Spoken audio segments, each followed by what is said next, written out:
In the small town of Millfield, rumors had always circulated about a mysterious place known as the Shadow Realm. It was said to be a realm that existed between the world of the living and the dead, where the shadows held dark secrets and whispered forbidden knowledge. Many had tried to find the Shadow Realm, but none had ever returned to tell the tale. One evening, a group of young friends, bored with their mundane lives, decided to seek out the Shadow Realm for themselves. They had heard tales of the strange occurrences that took place at night, of the way the shadows seemed to come alive and move in ways that defied explanation.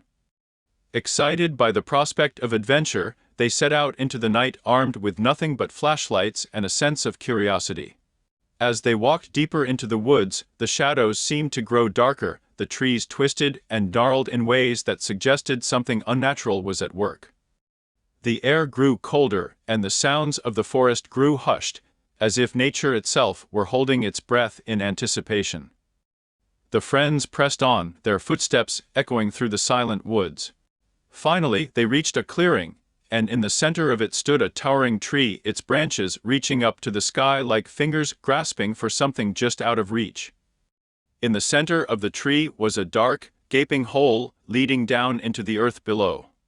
The friends hesitated, but their curiosity got the better of them, and they descended into the depths of the tree. The air grew thick and musty, and the light from their flashlights grew dim. Soon they found themselves in a dark, labyrinthine maze of tunnels and passageways. The walls were slick with moisture, and strange, otherworldly symbols were etched into the stone. The friends began to feel a growing sense of unease, as if they were being watched by unseen eyes. Suddenly they heard a sound like footsteps echoing through the tunnels. They froze, their hearts pounding in their chests, and strained to listen. The sound grew louder until it became clear that something was coming toward them. They turned to flee, but it was too late.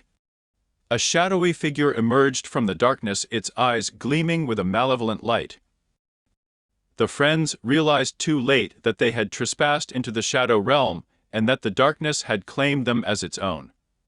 They tried to fight, but the shadowy figure was too powerful, too otherworldly to be defeated. One by one the friends fell, consumed by the darkness, until only one was left standing. As the lone survivor fled back to the world of the living, they knew that they could never forget what they had seen. The Shadow Realm was real, and it was waiting for those foolish enough to seek it out. The survivor knew that they could never rest until they had warned others of the dangers that lurked in the darkness, and of the terrible price that could be paid for the knowledge that lay hidden in the shadows.